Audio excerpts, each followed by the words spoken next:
నమస్కారం అండి. మనం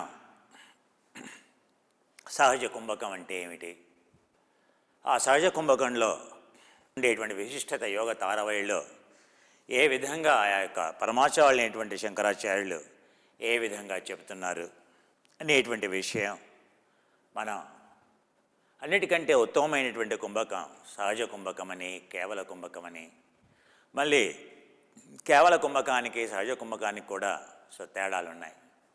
సహజ కుంభకం అనేది సహజంగా వచ్చేటువంటి కుంభకం, ధ్యానం వల్ల వచ్చేటువంటి సూక్ష్మ ప్రాణాయామం, శ్వాస మీద మనం ధ్యానం చేయటం వల్ల వచ్చేటువంటి ప్రాణ సంయమ విద్య వల్ల వచ్చేటువంటి సమాధి ఏదైతే ఉందో, ఏదైతే కుంభకం ఉందో, ఆ కుంభకాన్ని ఏమంటామంటే సహజ కుంభకం అని అంటాం, అది ప్రత్యాహారం అని అంటాం. దానికి సంబంధించినటువంటి శ్లోకాలు మన ముద్రా బంధనంలోకి వెళ్ళినప్పుడు ఆ ప్రత్యాహారం గురించి డిస్కస్ చేసినప్పుడు అసలు ప్రత్యాహారంలో సహజ కుంభకం అంటే ఏంటి, ప్రత్యాహారం అంటే ఏంటి, వాయువు ఎలా ఉంటుంది, ఎలా సూక్ష్మంగా ఉంటుంది, అక్కడ ఆ కృష్ణుడు చెప్పేటువంటి ఆ శ్వాస ప్రాణాపాన సమౌకృత్వ అనేటువంటి దానికి అర్థం అప్పుడు కానీ అర్థం కాదు.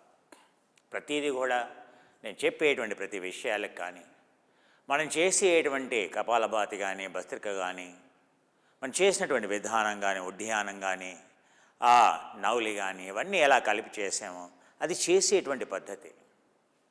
ఆ పద్ధతిని శక్తి చాలనం అని అంటాం. ఆ శక్తి చాలన క్రియ యొక్క శ్లోకాలన్నీ చదువుతూ నేను మీకు చూపిస్తే అప్పుడు మీకు అర్థమవుతుంది. మీరు మొదలు చేసి చూపెట్టాను, సాధన చూపెట్టాను.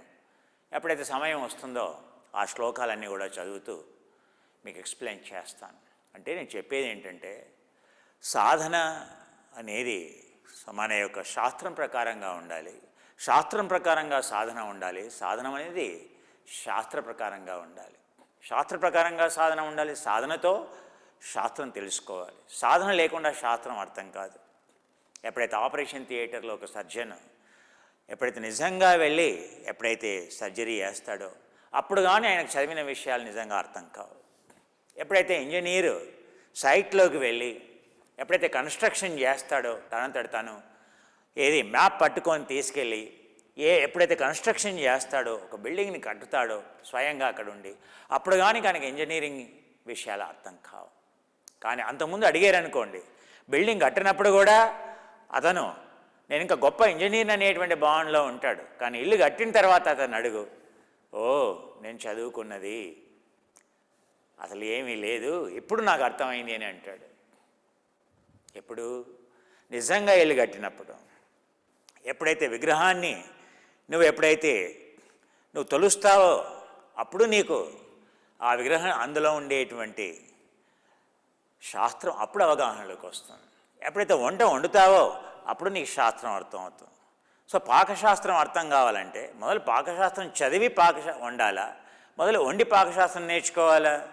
యోగ విధానం భిన్నంగా ఉంటుంది.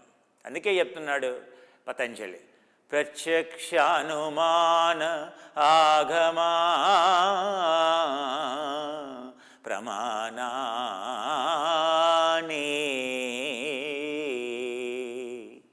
ఇది 5 సంవత్సరాలు థియరీ చదువుకొని అప్పుడు ఆపరేషన్ థియేటర్లో దూరటం కాదు. మొదలు ఇక్కడ నువ్వు నేర్చుకోవడం మొదలెడుతూ అప్పుడు థియరీ చదువుతూ ఉంటే వెంటనే థియరీ చదివితే అప్పుడు థియరీ అర్థం. ప్రాక్టీస్ అండ్ థియరీ అంటే నువ్వు వేసేటువంటి సాధన మరియు శాస్త్రం, సాధన చేయాలి వెంటనే శాస్త్రం చదవాలి, అప్పుడు కానీ నీకు అర్థం కాదు. రెండు ప్యారలల్గా వెళ్ళాలి. ట్రైన్ ఎప్పుడు ముందుకు వెళ్తుంది? 2 ట్రాక్లు ఉంటేనే ట్రైన్ వెళ్తుంది, 2 రైలు పట్టాలు ఉంటేనే ట్రైన్ వెళ్తుంది. ఎప్పుడైతే వలపల దాపల, ఎడమ ఎద్దు కుడి ఎద్దు, ఇవి 2 ఉంటేనే వామ దక్షిణ, వలపల దాపల. దాపల అంటే వామ దక్షిణ, దామ అంటాం, దక్షిణ దామ అంటాం, వామ దామ. అది మనం ఏమంటాం వలపల, అవునా, దళప అని అంటాం. అందుకని ఎడమ వైపున ఉండే కోడే కుడివైపున ఉండే ఈ 2 ఉంటేనే సమంగా వెళ్తేనే బండి స్ట్రైట్గా వెళ్తుంది. హఠయోగం అంటే అంతే, ఇదానాడి పింగళనాడి, ఇవి 2 సమభావనలో వెళ్తేనే బండి వెళ్తుంది. మన సమస్యలన్నీ కూడా ఏది మన యొక్క ఆ యొక్క ఇదానాడి ఏదైతే ఉందో, ఇదానాడి అంటే ఏంటయ్యా? ఇదానాడి అంటే వేగస్ నర్వ్ అని అంటాం. సో మన యొక్క శరీరంలో ఉండేటువంటి ఈ యొక్క 70 లక్షల కోట్ల కణాలు అయితే ఉన్నాయో ఆ 70 లక్షల కోట్ల కణాలని ఒక్కొక్క కణం ఒక్కొక్క రాకెట్ అయితే ఆ రాకెట్కి బ్రేక్లు అయితే ఉంటాయో అవన్నీ కార్లు అయితే 80 లక్షల కోట్ల కార్లు అయితే ఆ కార్లకు ఉండేటువంటి బ్రేకులు ఏవైతే ఉంటాయో ఆ బ్రేకుని ఏమంటామయ్యా అంటే వేగస్ నర్వ్ అని అంటాం. ఇంగ్లీష్లో ఏమంటామయ్యా వేగస్ నర్వ్ అంటాం. సంస్కృతంలో ఏమంటాం ఇధనాడి అంటాం. Nerve, Vegas nerve, the longest only nerve, అది ఒకటే నర్వ్. అవి ఎన్నో నర్వులు లేవు. సింపథెటిక్ నర్వస్ సిస్టమ్ ఉన్నావా, గ్యాస్ పెడల్ అని అంటాం. అంటే నువ్వు పాశ్చాత్య దేశాల్లోకి వెళ్తే దాన్ని ఏమంటారు, మనం ఏమంటాం యాక్సిలరేటర్ అంటాం. సో యోగా అంతా ఏమంటాం యాక్సిలరేటరు, బ్రేక్, క్లచ్, ఏబిసి అవునా అంటాం. ఏబిసి. నీకు యోగా వచ్చా అంటే ఏబిసి వచ్చా అంటే యాక్సిలరేటర్ అంటే ఏంటయ్యా పింగళా నాడి, ఆ తర్వాత బ్రేక్ ఇదా నాడి, సుషుమ్నా క్లచ్, ఎలా ఆపరేట్ చేయాలి. నీకు ఇదా మీద కంప్లీట్ కంట్రోల్ ఉండాలి, పింగళ మీద కంప్లీట్ కంట్రోల్ ఉండాలి. నువ్వు బండి నడిపిస్తున్నావు, కుడి ఎద్దు మీద కంప్లీట్ కంట్రోల్ ఉండాలి, ఎడమ ఎద్దు మీద నీకు కంప్లీట్ కంట్రోల్ ఉండాలి. ఏ ఎద్దు మీద కంట్రోల్ లేకపోయినా బండి పక్కకి తిరిగిపోతుంది. ఏ ఎద్దు ముందుకెళ్ళినా పక్కకి తిరిగిపోతుంది. కుడిది ముందుకెళ్ళింది బండి వామాచారం వైపుకి వెళ్తుంది, ఎడమ వైపు ఏదానాడు ముందుకెళ్ళింది దక్షిణాచారం వైపుకి వెళ్తుంది బండి. మనం ఎటువైపుకి వెళ్ళాలి, నిర్గుణం వైపుకి వెళ్ళాలి, కైవల్యం వైపుకి వెళ్ళాలి. సో అందుకని మనం ఏంటి వలపల దాపల రెండు కూడా వామ దామ రెండు కూడా సమత్వంలో ఉండాలి సుషుమ్నా స్థాయికి. సో లైఫ్ ఏంటి కుడివైపుకి వెళ్తుంది అంటే మొత్తం ఏంటి ట్రిగ్గరింగ్ ఏ సింపథెటిక్ నర్వస్ సిస్టమ్ గ్లూటమేట్ అంటాం, గ్లూటమేట్ ఫైరింగ్ అంటాం. ఎప్పుడు ఎక్సైటరీ న్యూరో ట్రాన్స్మిటర్. మన సమస్యలకన్నీ స్ట్రెస్ స్ట్రెయిన్ అన్నిటికీ సమస్యలు ఏంటంటే బీపీకి షుగర్కి ప్రాబ్లమ్స్ ఏంటయ్యా అంటే సో మన మొత్తం కణజాలాన్ని చంపేటువంటి మన జన్యువుల్ని చంపేసేటువంటి జన్యు లోపాలకే మూల కారణం ఏంటయ్యా అంటే మిథైలేషన్. అవి జన్యు కారణాలకన్నీ జన్యువులు సరిగ్గా ఉండాలంటే మిథైలేషన్. ఆ జన్యువులు సరిగ్గా పనిచేయకపోవడానికి జీన్స్ సరిగ్గా పనిచేయకపోవడానికి ఒకే ఒక కారణం. దాన్ని ఏమంటామంటే సింగిల్ న్యూక్లియోటైడ్ పాలిమార్ఫిజమ్స్ అని అంటాం, స్నిప్స్ అని అంటాం, ఎస్ఎన్పీస్ అని అంటాం. ఆ స్నిప్స్ అంటే ఏంటి మ్యుటేషన్స్ అని అంటాం. మ్యుటేషన్స్ అంటే విచ్ఛిన్నం చేసేవి అన్నమాట. ఆ మ్యుటేషన్స్ అనేవి దేనివల్ల కలుగుతున్నాయి అంటే సో ఈ యొక్క ఆ మ్యుటేషన్స్ వల్ల చనిపోయేటువంటి సిస్టమ్ చెడిపోయేటువంటి కణాలు అయితే ఉన్నాయో ముఖ్యంగా బ్రెయిన్కి సంబంధించిన. ఎందుకంటే బ్రెయిన్ ఎందుకు మైండ్ ఎందుకు శరీరంలో ఉండేటువంటి అన్ని కణాలని మీద శాసించేది మనోమయ కోశం, అన్నమయ కోశం, ప్రాణమయ కోశం, మనోమయ కోశం, విజ్ఞానమయ కోశం, ఆనందమయ కోశం. శరీరం, స్థూల శరీరం, సూక్ష్మ శరీరం, మైండ్ ఒకదాన్ని మించింది ఒకటని అనుకున్నాం మనం. అంటే mind. So mind is dictating everything. మనసు ద్వారా అన్ని నియంత్రించబడుతున్నాయి. అదే సైన్స్ కూడా చెప్తుంది. నీ జన్యు లోపాల కారణం ఏంటి, మూల కారణం ఏంటి అంటే ఈ ఎస్ఎన్పీస్కి మూల కారణం ఏంటి అంటే నీ లోపల సింగిల్ న్యూక్లియోటైడ్ పాలిమార్ఫిజమ్స్ ఎందుకు ఫైర్ అవుతున్నాయి, మ్యుటేషన్స్ ఎందుకు ఫైర్ అవుతున్నాయి, జన్యు లోపాల కారణం ఏంటి అంటే మైండ్. ఆ మైండ్ ఎందుకు అంటే మైండ్ ఎప్పుడు అంటే అసలు ఎప్పుడు ఎక్సైటరీ స్టేట్లో పెడుతున్నామంట. అంటే ఏంటి దాన్ని ఆ మైండ్ని ఎక్సైటెడ్ స్టేట్లో పెట్టేటువంటి ఆ మిథైలేషన్ ప్రాసెస్ని ఏమంటాం గ్లూటమేట్ అంటాం. ఆ గ్లూటమేట్ అనేది గన్ లాంటిది. ఆ తర్వాత అది ఏం ఫైర్ చేస్తుంది, కాల్షియం ఫైర్ చేస్తుంది. కాల్షియం ఏంటి మన యొక్క ఛానల్స్ని బ్రెయిన్లో ఉండేటువంటి నాడిమండల వ్యవస్థను ఓపెన్ చేసి పెట్టేది, తద్వారా కాల్షియం పంప్ అయ్యేది ఏంటయ్యా అంటే సో ఆ బుల్లెట్లు అంటాం. సో గన్ గ్లూటమేట్ అయితే సో ఆ కాల్షియం అనేది బుల్లెట్. సో నువ్వు ఆ గన్ ఎప్పుడు ఓపెన్ చేసి నువ్వు బుల్లెట్లు కొడతా ఉంటే ఉంటుందయ్యా. సో బ్రెయిన్ ఎందుకయ్యా వృద్ధాప్యంలో వచ్చే మతిమరుపు కానీ, వృద్ధాప్యంలో కాళ్ళు చేతులు ఆడకపోవడం కానీ, చేతులు ఇలా ఈ మధ్యకాలంలో 40-50 జిమ్కి వెళ్ళే వాళ్ళకి, ఆ తర్వాత ప్రోటీన్ సప్లిమెంట్ తీసుకునే వాళ్ళకి, స్టెరాయిడ్స్ వాడే వాళ్ళకి, డ్రగ్ అడిక్ట్స్కి, మత్తు మందు తాగే వాళ్ళకి. సో మీరు చూస్తూ ఉంటారు కదా ఈ రోజుల్లో వాడికి వయసు వచ్చిందో లేదు అప్పుడే ఏదైనా పట్టుకుంటే ఇట్లా ఇలా వణుకుతుంది, అవును చీలు ఇలా వణికిపోతున్నాయి, చిల ఇలా వణికిపోతున్నాయి, ట్రెమర్స్. అంటే ఇది ఇలా చేయి వణుకుతుందని దానికి కారణం ఏంటో తెలుసా, ఎక్సెస్ అమోనియా ప్రొడ్యూస్ అయిందని అర్థం. దీనికి కారణం ఏంటో తెలుసా, గ్లూటమేట్ ఫైర్ వేసి చేయిలు వణుకుతున్నాయి, కాళ్ళు వణుకుతున్నాయి, శరీరంలో ఏది లేదు. ఎంతోమంది సరిగ్గా కదలకుండా నిల్చోమంటే నిల్చోలేరు, కదలకుండా చెయ్యి ఇలా స్థిరంగా పెట్టమంటే పెట్టలేరు, స్థిరంగా ఇలా పెట్టమంటే పెట్టలేరు, ఇలా పట్టుకోమంటే పట్టుకోలేరు, దీపం ముట్టియమంటే కదలకుండా చెయ్యి ముట్టించలేరు. ఎందుకని ఉదయం నుంచి రాత్రి వరకు యాక్సిలరేటరీ, ఆ తర్వాత వర్క్ ప్లేస్లో ఎక్సైటరీ. నీ ఆనందం అంటే ఏంటి? ఎక్సైట్ కావాలి. అలా చిప్స్ తింటే ఎక్సైటెడ్, అది కేక్ తింటే ఎక్సైటింగ్, ఆ తర్వాత చాక్లెట్ తింటే ఎక్సైటింగ్. అందులో ఏమున్నాయి? అన్నీ నిన్ను మైండ్ని ఎప్పుడు ఫైర్ చేసేటువంటి. నీకేం కావాలి? నీ ఆనందం అంటే ఎంత ఎక్సైట్ అయితే, అబ్బా ఓ ఐఎమ్ సో ఎక్సైటెడ్ యూనో, అబ్బా నాకు ఎంత ఆనందంగా ఉందో తెలుసా, అబ్బా అబ్బా అబ్బా. ఇట్లా ఉదయం నుంచి సాయంత్రం అబ్బా అబ్బా అబ్బా అంటే ఏందో తెలుసా? పింగళా నాడి నిన్ను మొత్తం ఓన్లీ కుడి ఎద్దుని నడిపిస్తున్నాను. సో ఆ కుడి ఎద్దుని తోడితే ఏమవుతుందో ఎడం వైపుకి వెళ్తుంది. ఏమైంది దానివల్ల? కంట్రోల్ పోయింది. సో నీ యొక్క జన్యుల్ని కంట్రోల్ చేసేటువంటి వ్యవస్థ నాడీ మండల వ్యవస్థ అయితే ఉందో, ఆ నాడీ మండల వ్యవస్థలో మిథైలేషన్ ప్రాసెస్ అయితే ఉందో, ఆ మిథైల్ గ్లూటమేట్ వ్యవస్థ అని చిన్న భిన్నం అయిపోయింది. ఎందుకని? గాబా అనేది ఇది పారాసింపథెటిక్ యాక్టివిటీ, ఇదా నాడికి సంబంధించినటువంటి. గాబా అంటే సెరోటోనిన్ ప్రొడ్యూస్, కాముగా, క్వైట్గా, తృప్తిగా, సంతుష్టిగా, ప్రశాంతంగా ప్రశాంతత వేరు, ఎక్సైటింగ్ వేరు, సుఖం వేరు. ఆహో ఓహో ఆహో ఓహో. నువ్వు సినిమా చూస్తున్నావు, ఆహా అబ్బా అయ్యో, అవునా? సో మందు తాగినావు, అబ్బా ఓ అబ్బా. చికెన్ తిన్నావు, అబ్బా. చిప్స్ తిన్నావు, అందులో యాడ్ ఎంఎస్జీ అంటే మోనోసోడియం గ్లూటమేట్, ఎక్సైటోటాక్సిన్స్ యాడ్ చేస్తారు. ఎందుకని? నిన్ను ఎక్సైట్ చేస్తేనే వాడి బిజినెస్ సక్సెస్ అవుతుంది. అడ్వర్టైజ్మెంట్ 3 నిమిషాలు చూసిన వాళ్ళు, అబ్బా అబ్బా ఏముంది ఆ అమ్మాయి, అబ్బా ఏముంది ఆ కారు, అబ్బా ఏముంది, అబ్బా ఎట్లా ఫైట్ చేసిండు, అబ్బా ఎట్లా ఎగిరిండు, అబ్బా ఎట్లా దూకిండు. మనం పిచ్చోళ్ళలాగా ఆ డైరెక్టర్ ఫైర్ చేస్తే మనం పడిపోతున్నాం, మనం చంపేస్తున్నాడు. ఎందుకని? మన న్యూరాన్స్ ఫైర్ చేస్తున్నాడు డైరెక్టర్. మళ్ళీ ఆఫీస్లో అలసిపోయి వచ్చి మళ్ళీ ఏం చేస్తున్నాం? మళ్ళీ టీవీ ముందు కూర్చుంటే, మళ్ళీ టీవీ ముందు అబ్బా అయ్యో అబ్బా. అసలు గాబా అంటే నిద్ర రావడానికి కారణం మెలటోనిన్ స్రవించాలి, నిద్ర రావడానికి సెరోటోనిన్ ఉండాలి, నిద్ర రావడానికి డోపమైన్ ఉండాలి. నిద్ర పోయే ముందు నువ్వు ఈ యొక్క సినిమా చూసుకుంటూ కూర్చొని, నువ్వు సీరియల్ చూసుకుంటూ కూర్చొని, అన్ని టాప్ సీరియల్స్ అన్నీ రాత్రి 9 గంటలకి 8 గంటలకి, ఎందుకంటే వాడు తెలుసు అప్పుడు నువ్వు భోజనం చేసి టీవీ ముందు కూర్చుంటావని. అప్పుడు ఇంట్రెస్టింగ్ సినిమా చూపిస్తాను నీకు. ఎందుకని అంటే మనం ఎంత వెదవలమో తెలుసయ్యా, మనల్ని ఎలా వాడుకోవాలో అందరికీ తెలుసయ్యా. మన ఆరోగ్యం అంటే ఎవరికి ఇంట్రెస్ట్ లేదయ్యా. కానీ మనకైనా ఆలోచించాలి. రాత్రి పడుకునే ముందు ఆ ఉద్వేగాలకి అప్పుడు గన్ పెట్టుకొని నువ్వు బుల్లెట్లు పేలిస్తే రాత్రికి ప్రశాంతంగా పడుకోవాలి, పీడకలలు రాకూడదు, శాంతంగా నిద్రపోవాలంటే నువ్వు చేసే పని అంత పూర్తిగా గన్ పెట్టి ఫైర్ చేస్తావు. నువ్వు ప్రశాంతంగా ఉండాలంటే ఉంటుందే? దీపావళి రోజు రాత్రిపూట శబ్దాలు వస్తూ నిద్ర పడుతుందే నీకు? సో మొత్తం ఈ యొక్క మెటబాలిజానికి సంబంధించినటువంటి డిజీజెస్ ఈ మధ్యకాలంలో గత 10 సంవత్సరాల్లో ఏది పుట్టుకతోనే ఆటిజం అంటాం, మానసిక పరిపక్వత లేకుండా పుట్టేటువంటి పిల్లలు డౌన్ సిండ్రోమ్ అంటాం, ఆటిజం అంటాం, 300 రెట్లు పెరిగాయి. ఎందుకని? తల్లిదండ్రులు ఎక్సైట్ అయ్యి ఆ పిల్లలకి ఆ జన్యువులు వచ్చేస్తున్నాయి. ఇప్పుడు యంగ్ పేరెంట్స్ ఉన్నారు, పెళ్ళి చేసుకున్నారు, ఏంటి వాళ్ళ ఎప్పుడు ఎక్కడ ఏం ఎంటర్టైన్మెంట్, ఎక్కడ ఏ షాపింగ్ మాల్లో దూరదామా, ఎప్పుడు ఏ కార్లో ఏ వీకెండ్కి ఎక్కడ దూరంగా డ్రైవ్ చేద్దామా, ఎప్పుడు ఏ ట్రెక్కింగ్కి వెళ్దామా, ఎప్పుడు ఏ విహారయాత్రకి ఎక్కడికి వెళ్దామా.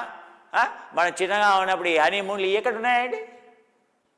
ఇప్పుడు ఎవడైనా హనీమూన్కి వెళ్ళకుండా అదేదో కాశీకి వెళ్ళినంత పాపం అయిపోయినట్టు, ఏదో అదేదో కైలాసయాత్ర చేసినంత పాపం చేసినట్టు. అరే ఇంకా నువ్వు వెళ్ళలేదా? హనీమూన్కి వెళ్ళలేదా? హనీమూను పెళ్ళి కాగానే హనీ అంటాడు భార్యని. అది మూన్లాగా చంద్రునిలాగా చల్లగా ఇద్దరికి ఎక్కలేని ఆవిడ అనుబంధం ఉంటుంది. 10 సంవత్సరాల తర్వాత అప్పుడు ఏమైంది? హనీ ఏమైంది, మూన్ ఏమైంది? ఇంకా దానితో మ్యారీడ్. అప్పుడు ఆ తర్వాత 10 సంవత్సరాల తర్వాత డెవిలు. అవునా? భార్యను చూస్తే కోపం, అవునా? భార్య చూస్తే అగ్నిలాగా సూర్యునిలాగా అనిపిస్తుంది. అప్పుడు మళ్ళీ వెడ్డింగ్ డే అని చెప్పేసి ఇప్పుడు ఇది కొత్త. ఏది? ప్రతి సంవత్సరం మ్యారేజ్ డే అంటే ఎక్కడికో వెళ్ళాలంట ఇద్దరు కలిసి భార్యాభర్తలు. ఏంటి అంటే హనీమూన్ అంట. పెళ్ళి అయినప్పుడే హనీ అన్నావు, పెళ్ళి అయినప్పుడే చంద్రునిలాగా అనిపించింది భార్య. నిజంగా ఏది 20 సంవత్సరాల తర్వాత కూడా భార్యను ఒక్క మాట అనకుండా హనీ అని అంటే, నిజంగా మూన్లాగా చూసుకుంటే, నిజంగా ఆ విధంగా చూసుకుంటే ఓ మాట. ఏం సంస్కృతి అండి, అవునా? సో ఆ రోజే గుర్తొస్తుంది భార్య. ఏది? వెళ్దామా, విహారయాత్రకి వెళ్దామా అంటే భార్య ఏంటి? వాడుకునేటువంటి వస్తువా ఏంటి? సో భార్య ఎప్పుడు హనీగానే ఉండాలి. భార్య ఎప్పుడు మూన్ అంటే ఏంటి? భార్యని చంద్రునిలాగా చూసుకోవాలి.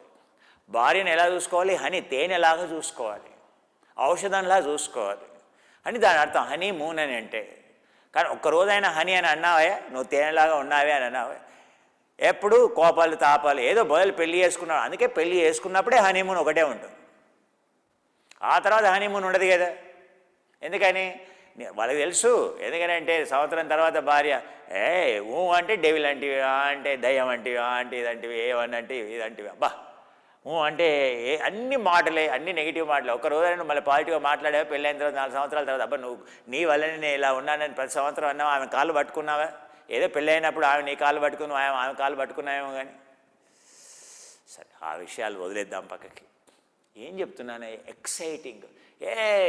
ఆ పిల్లల్ని వేసుకొని ఆ రెస్టారెంట్లకు వెళ్ళి ఆ పిల్లల్ని ఎదురుగా కూర్చుండబెట్టి నువ్వు మోనోసోడియం గ్లూటమేట్ కలిపినటువంటి మొత్తం ఫాస్ట్ ఫుడ్ నువ్వు వాడి చేతిలో పెట్టి, వాడు మంచిగా ఏది దాంట్లో ఉండే కెమికల్స్ ప్రభావం వల్ల వాడు ఎక్సైట్ అయ్యి వాడు తింటా ఉంటే మీరిద్దరు 20-25 సంవత్సరాల వయసులో ఈ యంగ్ పేరెంట్స్ వీళ్ళు కూడా కూర్చొని నెక్కర్లు వేసుకొని టీ షర్ట్లు వేసుకొని పిల్లల్ని అక్కడ కూర్చుండబెట్టి వీళ్ళు కూడా ఈ సంస్కృతి ఆధునిక సంస్కృతి పేరుతో కాలుష్యమైనటువంటి ఫైర్ ఎక్సైటరీ టాక్సిన్స్ కలిపినటువంటి ఎక్సైటోటాక్సిన్స్ కలిపినటువంటివి తినుకుంటూ ఇదేం ఆనందమయ్యా? ఇది పిల్లల్ని పెంచే విధానం అన్నయ్య.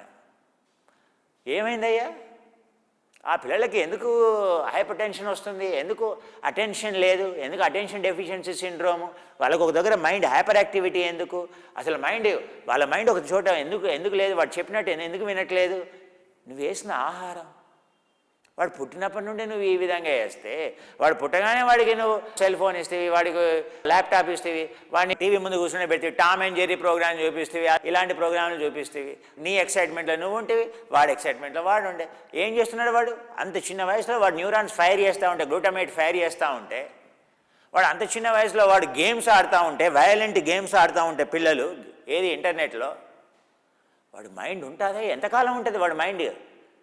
ఎంత తొందరగా వాడికి వృద్ధాప్యం వస్తుంది, ఎంత తొందరగా కాల్షియం ఏమైనా దెబ్బతింటాయి, ఎంత తొందరగా వాడికి అటెన్షన్ డెఫిషియన్సీ వస్తుంది. సో పేరెంట్స్ యొక్క చేసే పాపాల వల్ల పిల్లలు బలవుతున్నారు.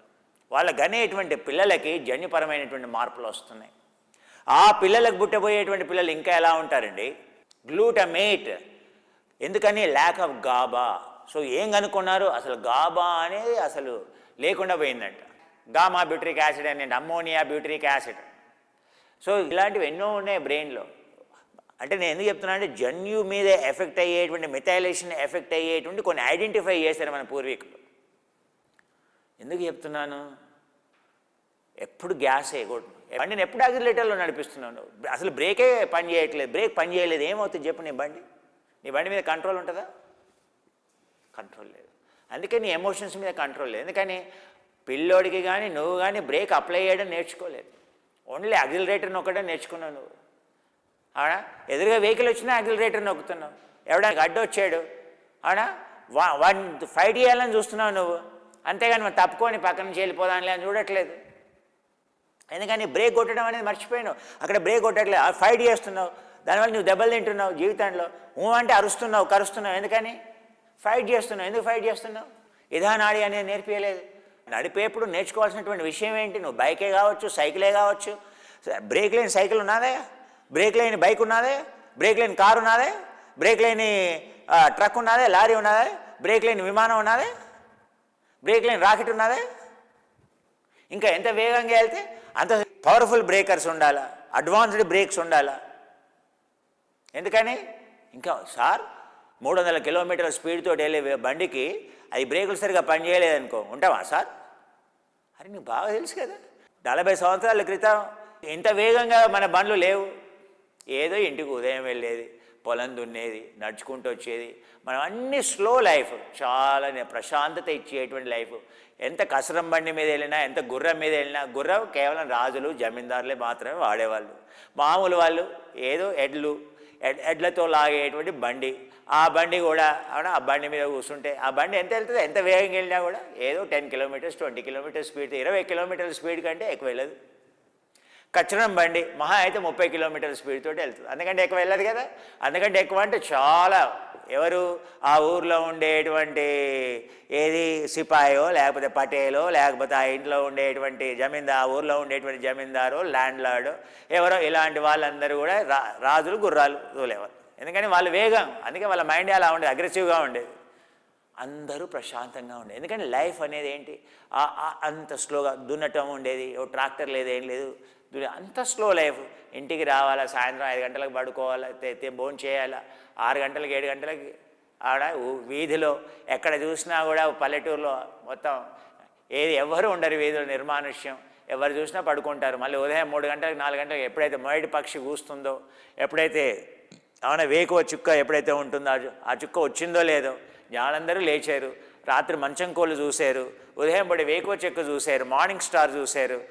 లేచారు, నిద్రలోనే పొలాలకు వెళ్ళారు. ఆ నిద్రలోనే పొలంలో నీళ్ళు ఉన్నాయా లేవా, అబ్బా ఎంత చల్లగా ఉన్నాయండి నీళ్ళు, ఎప్పుడు ఉదయం 4 గంటలకి. 4 గంటల వరకైనా రైతు ఎక్కడున్నాడే, పొలంలో ఉన్నాడు. మొదటి జామున అంటే 4 గంటలకు పొలంలో ఉన్నాడు, 3 గంటలకు లేచాడు. మొదటి జామున ఎందుకు 3 గంటలకు లేచాడు? రాత్రి 7 గంటలకే పడుకున్నాడు, రాత్రి 6 గంటలకే పడుకున్నాడు రైతు. రాత్రి 6 గంటలకు 7 గంటలకు పడుకుంటే ఎన్ని గంటలు అయింది? 6 గంటలు, మధ్యరాత్రికి 6 గంటలు అయిపోయాయి. ఆ తర్వాత 7 గంటలకే పడుకున్నాడు అనుకున్నాం, 5 గంటలు ఇక్కడే అయిపోయాయి. 3 గంటలకు లేచి 8 గంటలు నిద్ర, మోర్ దెన్ ఎనఫ్. 3 గంటలకు లేచాడు, బ్రహ్మ ముహూర్తం. 3 గంటల 12 నిమిషాల నుంచి 3 గంటల 15 నిమిషాలు బ్రహ్మ ముహూర్తం అని అంటాం, ప్రథమ ముహూర్తం అని అంటాం, బ్రహ్మ ముహూర్తం అని అంటాం. రాత్రి 7 గంటలకు పడుకున్నాడు, కరెక్ట్గా 8 గంటలు చక్కగా పడుకున్నాడు. ఆ తర్వాత ఉదయం 3 గంటలకు, ఎందుకు బ్రహ్మ ముహూర్తం అన్నాం? కరెక్ట్గా 3 గంటలకి నీ యొక్క బ్రెయిన్లో అన్ని న్యూరో ట్రాన్స్మిటర్స్ బ్రెయిన్ ఫిల్టర్ చేసేసింది. అప్పుడు ఒక అద్భుతమైనటువంటి ఒక రసాయనం విడుదలవుతుంది. దాన్ని ఏమంటావు, నీ యొక్క పీనియల్ గ్లాండ్ ఏదైతే ఉందో, అది ఒక బియ్యం సైజు, బాస్మతి బియ్యం సైజు, ఆ సైజులో ఉండేటువంటి ఆ పీనియల్ గ్లాండ్, అది మొత్తం నీకు ఆనందాన్ని, రోజంతా తృప్తిగా ఉండేటువంటి మైటోకాండ్రియల్ యాక్టివిటీని, నీ యొక్క మెటబాలిజాన్ని రెగ్యులేట్ చేసేటువంటిది, కంట్రోల్ చేసేటువంటిది, సర్కాడియన్ రిథాన్ని రెగ్యులేట్ చేసేటువంటిది, అన్నిటిని రెగ్యులేట్ చేసేటువంటి, ప్రతి కణాన్ని రెగ్యులేట్ చేసేటువంటిది, ఆ యొక్క గ్రహాలన్నింటి నుండి నిన్ను కాపాడేది, ఆ నక్షత్రాల యొక్క దోషాలన్నీ నిన్ను నివారించేది ఏంటయ్యా అంటే పీనియల్ గ్లాండ్. అంటే ఏంటంటే మెలటోనిన్, సర్కాడియన్ హార్మోన్ అని అంటాం. దాని యొక్క పీక్ ఆఫ్ ద ఫ్లో ఎప్పుడు ఉంటుందయ్యా అంటే మార్నింగ్ 3 గంటల 12 నిమిషాల నుంచి 3 గంటల 15 నిమిషాలకు ఉంటుంది. దాన్ని ప్రథమ ముహూర్తం, బ్రహ్మ ముహూర్తం అని అన్నాం. అందుకని ఆ ఊర్లో అందరూ ఆరోగ్యంగా ఉన్నారు. ఏదో ఒక వ్యాధులు వస్తే తప్పితే, లేకపోతే ఎంతో ప్రశాంతత ఉంటాయి. పాలివాళ్ళ పగలు తప్పితే ఊళ్ళో అంతకుమించి ఏమీ లేవు. పాలివాడి పగలైనా వాడికి ఏమైనా అయిందంటే పాలివాడే వచ్చి వాడిని ఎక్కడికైనా తీసుకెళ్తాడు. అందుకే పాలివాడు అని అన్నాడు. పాలివాడు అని ఎందుకన్నాడయ్యా? పాలించేవాడు, ప్రొటెక్ట్ చేసేవాడు, తిట్టేవాడు, వాడు కొట్టేవాడు, ఎప్పుడు పోట్లాడినే కానీ వాడే కాపాడేవాడు. గురువు ఎప్పుడు తిట్టేవాడే కానీ వాడే కాపాడేవాడు. తల్లి పిల్లల్ని ఎప్పుడు కూడా పాలివాడిలాగా పెంచమంటుంది, ఏది తిట్టాలని అంటుంది. ఎందుకని? అప్పుడే వాడు పెరుగుతాడు. అందుకే పాలివాడు అని అన్నాడు. పాలి భాష అన్నాడు. బుద్ధుడే పాలి భాషలో చెప్పాడు. ఎందుకని? పాలించబడినటువంటి భాష, ప్రొటెక్ట్ అయినటువంటి భాష, కాపాడేటువంటి భాష, మృత్యువు నుండి మనల్ని రక్షించేటువంటి భాష. ఆ భాషనే బుద్ధుడు ఎంచుకున్నాడు. ఆ భాష అందరికీ తెలుసు. అందుకనే పాలి భాషను ఆయన ఉపయోగించాడు. అశోకుడు మళ్ళీ ఆ భాషని పునరావృతం చేసి ఆ భాషకు ఒక లిపి కూడా ఇచ్చాడు అశోకుడు. అందుకే పాలింపబడినటువంటి భాష. అంతకుముందు దాని పాలి భాష అనలేదు, మగధ భాష అని అన్నారు. You have a diabetes, you have a hypertension, you have obesity. Your fat is like those bunkers, Irani bunkers, very difficult to break. So I have bunker busting, your fat bursting missile. So your diabetes is a chronic? Nothing in the world works, but this works, this bitter product. I'm telling you frankly, it's called a bitter product. You consume it. If you don't reduce the weight, how much weight you want to reduce? Those many times you use this. Simple. Oh, Guruji, I want to reduce less. Use. But the amount of heat that it generates, you have to tolerate.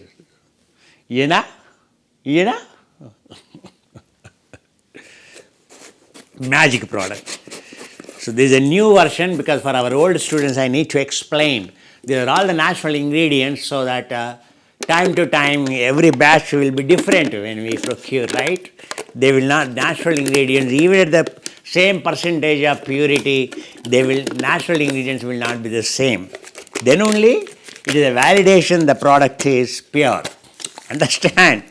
So unlike pharmaceutical ingredients, right? Synthetically produced ingredients. So this is our existing version. So it is over now in the market. So now the new version here. We always keep it for comparison. So I will show you today because it's one of your sugar bursting, your blood glucose regulating, and your body fat regulating magic nutrition it is. You can see the striking difference between the existing this. This is more yellow color, this is more of green color. It's the same product, right? It's getting, let the temperature come, so it's very quickly, it's a 3 kilowatt, so the highest available kettle in India, so 3 kilowatts, so it gets heated very quickly. So for your kettle to heat the water, you need to have high voltage, high electron supply. So it can use more electrons, so get quickly heated, quickly energized. So more electrons, more energy, more quickly. You understand? So what is my energy? You can see every day. So my ability to produce electrons. Now the water is ready.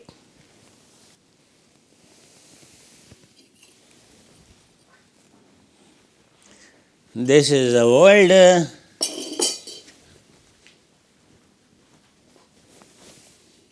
is new. Because people think, Guruji, that old is always good, new is always never good. Guruji did something. Actually, we have been testing this new version for last 10 days.